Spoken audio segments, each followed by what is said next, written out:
जिला अमरोहा के थाना देहात इलाके के रामनगर गांव में चोरों के आतंक से परेशान होकर किसान गांव में ही धरने पर बैठ गए। बीजेपी जिला अध्यक्ष ब्रजेश चौधरी रामनगर के रहने वाले हैं और वहीं के लोग चोरों के आतंक से परेशान हैं। 3 सितंबर 2019 को इसी गांव के कुछ घरों को निशाना बनाकर 60 लाख की चोरी को अंजाम दिया गया था, जिसका आज तक खुलासा नहीं हुआ है। अब एक घर को निशाना बनाकर सोने चांदी के आभूषण सहित लगभग 10 लाख रुपए की चोरी को घटना को अंजाम देकर चोर फरार हो गए। उत्तर प्रदेश के जनपद अमरोहा के थाना देहात इलाके के गांव रामनगर नौगावा विधानसभा क्षेत्र में आता है। 3 नवंबर को नौगावा में उपचुनाव होना है, लेकिन बीजेपी जिला अध्यक्ष ब्रजेश चौधरी के गांव के ग्रामीणों ने धरने पर बैठकर प्रदेश की सरकार और भारतीय जनता पार्टी दोनों का विरोध शुरू कर दिया है। आपको बता दें कि इस गांव को लगातार चोरों ने निशाना बना रखा है। बीते वर्ष इस गांव में लगभग 60 लाख की चोरी को अंजाम दिया गया था, जिसका आज तक खुलासा नहीं हो पाया है। और बीती रात फिर से चोरों ने 2 जगह हाथ साफ कर लगभग 10 लाख की चोरी को अंजाम दिया है, जिसके बाद ग्रामीण हाथों में बीजेपी विरोधी तख्तियों के साथ चुनाव बहिष्कार की तख्तियां लेकर गाँव में ही धरना प्रदर्शन पर बैठ गए हैं। गांव के रहने वाले पीड़ित मदरपाल ने बताया कि चोरों ने लगातार उनके गांव को निशाना बना रखा है, लेकिन पुलिस कुछ करने को तैयार नहीं है। पहले हुई चोरी का खुलासा हुआ नहीं और फिर से चोरियां हो गईं, जिस वजह से वह धरने पर बैठने के मजबूर हैं। समर इंडिया के लिए अमरोहा से रोहित कुमार की रिपोर्ट। जी, क्या नाम आपका? मदन सिंह। मदन जी, बताइए आज क्या घटना यहाँ पर घटित हुई है? आज हमारे यहाँ रात में 2 घरों में चोरी हुई है। हाँ। और लगभग 5-6 लाख रुपए का उनका जेवर वगैरह गया है, गोल्ड। अच्छा। हाँ। और मदन जी, सुना कि आपके यहाँ भी तो कभी पहले पूर्व वर्षों में चोरी हुई थी शायद? हमारे यहाँ 4 नवंबर 2019 की रात में 4 सितंबर 2019 को रात में चोरी हुई 3 घरों में। अच्छा। मदन सिंह, वीरेंद्र सिंह, ऋषिपाल सिंह के घर 3 घरों में एक साथ हुई थी। अच्छा। और लगभग 50-60 लाख का सामान गया था तीनों घरों से। हाँ। और खूब हमने प्रयास करा, कप्तान साहब पर कई बार गए, मिले, सारे काम करे। हाँ। खूब दबाव बनाया, नेताओं पर दबाव बनाया, मुख्यमंत्री के पोर्टल तक पर हमने कई बार शिकायत करी है, बहुत बार। लेकिन हमारी चोरी का आज तक कोई खुलासा नहीं हुआ। पुलिस उसे दाब कर बैठ गई, कोई खुलासा नहीं है आज तक। और तो जिनके घर चोरी हुई थी शायद, जो ऋषिपाल जी, क्या नाम बताया आपने? ऋषिपाल सिंह के भाई, छोटे भाई वर्तमान जिलाध्यक्ष हैं बीजेपी के। और योगी जी की सरकार है। योगी जी की सरकार में तो चोरी चकोरियों का काम ही ना, लेकिन हमारी जो हुई है वो आज तक नहीं खुली हैं।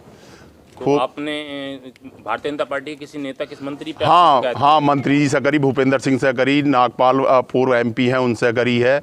और जिलाध्यक्ष तो हमारे हैं ही, उनके घर में तो खुद चोरी हुई है। लेकिन हमारी आज तक कहीं कोई चोरी नहीं खुली, ना कोई चोर पकड़ा गया, ना हमारा कोई माल बरामद हुआ। आप लोगों का आगे क्या प्रयास होगा, आगे क्या करेंगे आप लोग फिर?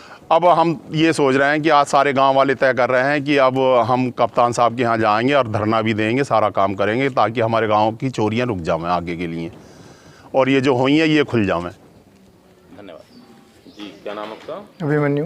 अभिमन्यु जी, बताएं क्या घटना यहाँ पर घटित हुई है, उसके बारे में थोड़ा विस्तार से बताएं। चोरी हुई है कोई लगभग 2:50 सुबह के समय। एक कमरा खाली था, पहले उन्होंने उसमें चोरी करी, कुछ नकदी रखी थी 85,000 के लगभग, जेवरात थे। फिर बराबर के कमरे में बड़े वो अलमारी खोली, उन्होंने चाबी रखी थी अलमारी के बराबर, उसमें से जेवरात निकाले। फिर और सामान खोला, फिर उसमें जो हमारा भतीजा सो रहा था उसकी आँख खुल गई और उसने शोर मचाया। तो चोर निकल के भागे। वो देखे पास के मकान में भी उन्होंने वारदात को अंजाम दिया, लेकिन लोग उठ गए, इस वजह से वो वहाँ से भी निकल भागे। अच्छा, लगभग कितना रुपए नगद आपका गया है? उसमें 85,000 रुपये तो लगभग नगद था, और सोने की और चांदी की चीज़ें थी लगभग 4-5 लाख की, 5-6 लाख की। अच्छा, क्या आपको लगता है कि किसी पे शक है आपको आसपास, किसी नहीं ऐसा तो, या किसी गांव में कहीं आसपास कोई ऐसा? नहीं, ऐसा तो कोई हमारे संज्ञान में ऐसा कुछ है नहीं। अच्छा, आपके गांव में अभी पूर्व में भी चोरी हुई थी शायद? तो हाँ, पहले भी चोरी हुई 3-4 जगह हमारे यहाँ भी पहले आए थे वो। अच्छा। फिर अंदर चोरी गई और काफ़ी प्रयास करा, पुलिस ने वो केस खोला ही नहीं। अच्छा, कितनी चोरी हुई थी पहले? लगभग कितने रुपए की चोरी हुई थी? पिछली बार तो 50-60 लाख की चोरी हुई थी। अच्छा, पुलिस का क्या कहना है इस मामले में? पुलिस कुछ बोलती ही नहीं। पुलिस कहती है कि हमें बताओ कौन है, उन्हें हम उठाएंगे, लेकिन जब हमें पता होता है तो फिर खुद ही पुलिस की क्या जरूरत थी। जी, क्या नाम आपका? मनवीर सिंह चिकारा। मनवीर सिंह चिकारा जी। जी बताएं मनवीर जी, आप यहाँ आज कैसे आना हुआ बताइए। अभी मुझे पता चला कि रामनगर गांव में दोबारा फिर 2 घरों में चोरी हो गई है। चोरों ने ऐसा आतंक मचा रखा है हमारे क्षेत्र में कि पहले यहाँ 3 घरों में चोरी हुई, आज तक पर्दाफाश शायद नहीं हुआ। 2 घरों में ये रात चोरी हो गई और रामनगर ही टारगेट है। ये समझ में बात नहीं आ रही कि रामनगर पे ही चोरों का इस तरह से इतना आतंक क्यों है, और यहाँ संपन्न लोग हैं, भारी नुकसान होता है बार बार।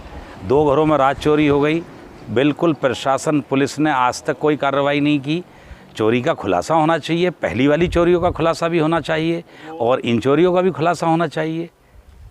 अभी जानकारी मिली तो मैं भी अपने गांव में था, अभी जैसे यहाँ से फ़ोन पहुँचा तो यहाँ आया हूँ। हमारे क्षेत्र का मामला है। जी सर, बताएं सर क्या है पूरा मामला ये।